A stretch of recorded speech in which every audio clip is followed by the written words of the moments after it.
Here with Tom. How are you, Tom? I'm good. How are you? I'm good, thank you. So, Good. Tom, I'm just going to ask you a couple of questions if that's okay. So, the first question I want to ask you is in autumn, you stated that one of your next steps would be to engage with students of faith to ensure that they feel represented and they have access to safe spaces for worship. Mm. How have you been successful in doing so? Yeah, well, I think obviously students deserve honesty and transparency, and I think I wrote that in my previous uh, report last term. But I think kind of my priorities have slightly adjusted and changed, and it's not to necessarily mean that that priority is less important per se, but I think you have to kind of be a bit reactive in this role, and I'm seeing some quite big issues that are coming up at the moment. Things like gambling is quite a big issue I'm seeing. The more I'm seeing lots of students' bank statements when we're on hardship funds, like generally, not literally students, and gambling is quite a big issue.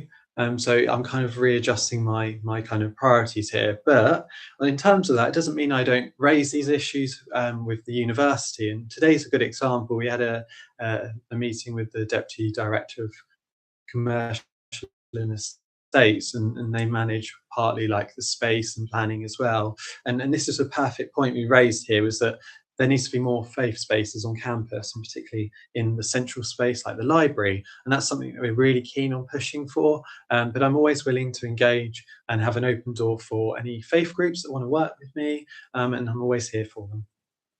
Okay, thank you. So, the second question. Earlier this month, you worked with the university's marketing team to create some positive affirmations during Eating Disorder Awareness Week. How will you ensure that eating disorders continue to be destigmatized throughout your time as VP for Welfare and Community? And have you discussed plans to review calorie counts on Mm. campus menus? Mm. Can you talk Yeah, about yeah, that? definitely. So obviously, the recently Kent elections kind of got in my way of being able to focus on all these priorities, but we still managed to put that post out to recognise Eating Disorder Awareness Week. And how am I kind of ever developing on this? We've had conversations with the university around the drop-in clinic at the nursing service that will soon open, and there's going to be two new nursing staff starting really soon, and I'm going to be working with them on developing some training. But additionally to this, there's some drop-ins in Canterbury that's being developed based on a model somewhere else in the UK, and I've been asked to be involved in kind of developing what that service might look like. And I said to them, oh, it'd be really useful to have some resources around eating disorders, because at Kent we're seeing them to be ever growing in our population of students. And they are willing to work with me on creating a leaflet, a kind of signposting material to put in this kind of drop-in space. But also I've been in contact with the local NHS and a scheme that they have to support people with eating disorders, and the conversation I've got in like I think next week or so. So I'm working to develop in that ways. And then in terms of the calories on campus, I haven't had a chance yet to do that. But the good thing is I'm in this role for another year, and the priority next year is around kind of mental health still. So we'll be able to kind of focus on this work. And then lastly, I'd like to mention is that BEAT, the national kind of eating disorder charity, have a campaign called Worth More Than 2 Hours. So it's to ensure that medical school students are adequately trained on supporting people who have eating disorders. And I've been in contact with the medical school about the training that they receive around it, and they're kind of reinforcing to me that they're doing some work on this and ensuring that all medical school students get adequate training, because currently they only get 2 hours. Okay, thank you. Now, third question. How do you aim to support students who are estranged, caregivers, members of the LGBTQ plus community, and these people may not be accepted by their families. So in the lead up to and throughout the summer break, it's not as easy for them to go back home. Maybe they don't have contact with family. So how do you plan on supporting them? Yeah, I mean, I've been through that scenario myself as being a strange student, so I kind of really understand this issue and how daunting it can feel with the prospect of summer and there being no opportunities for you to kind of find a community. But this is something that I have now till the summer to plan, and kind of work on some events with students' input as well. And we have the PG summer now. I know that is a PG specific kind of thing, but there are activities that any student is more than welcome to come along to. Anything that will be happening on campus you can come to and get involved with. And we've recently established a vulnerable students working group, which is focused on some of the demographics you mentioned there, estranged care leavers.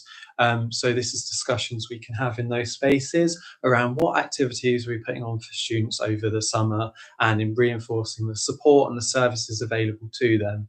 But that's definitely a work in progress, and kind of stay tuned on social media for more updates. But we will never leave students high and dry without any support or anything to do or activities. And Kent Union will stay open over the summer, so you can always come and ask if you want to talk to me, or you've got some ideas for events. I'm always more than willing to work with students on collaborative things and projects. So we will be able to see some of Yeah, these events definitely. coming up to summer. Yeah, Okay, yeah, that's definitely. good.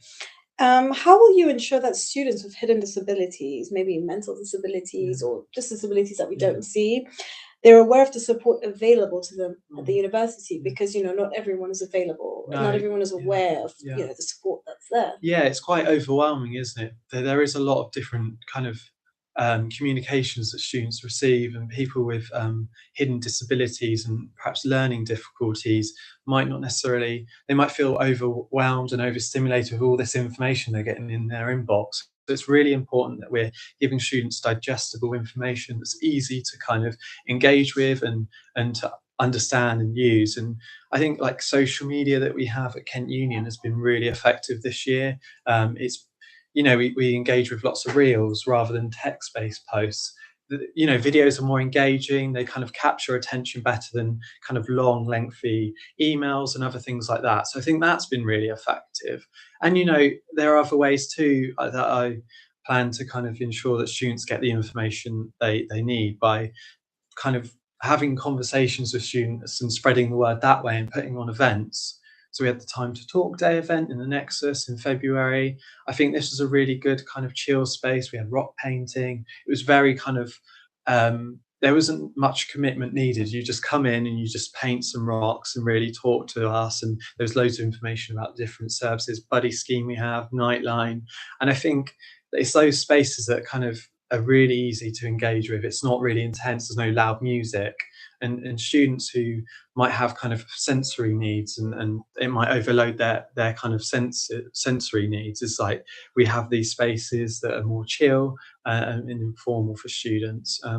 But we're also working with the teams at Kent Uni events team to ensure that things like the big fair, we have a quiet hour and other things like that, to ensure that students can come to these events and spaces and get the information they need in a way that isn't crowded. There's no loud music and things. So we're always striving to do better on that. And I think Kent Uni's kind of improved leaps and bounds on accessibility and things this year. There's always more work to be done. Yeah, that's really good to hear. I hope to see some of the things you're talking about Definitely. implemented next year. So I've got one last question for you. Why is time being spent on sourcing mental health training from Mind when student groups have successfully secured funding to do this already? Yeah, well, in terms of that, we had this training in line for a couple of months now. So I reached out to Mid Kent Mind because I saw they had a free everyday mental health training course, and they were more than willing to work with us and me and Carolina to deliver a free session for student groups. And we saw that opportunity and thought, it's not going to cost us anything. It's a free kind of opportunity. Why wouldn't we take it up?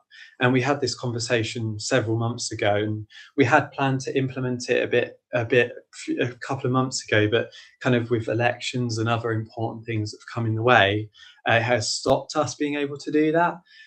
But committee elections around the corner, and we know that there'll be new committees in kind of a few months' time. And we want to ensure that they get the support they need to be able to signpost and support their members. And that was something quite big that came out of the elections process. And me was society's not feeling equipped to deal with the welfare issues that arise. And I'm working with student support and wellbeing on kind of an infographic resource we can print out and hand to these student groups to empower them to be able to support their members better.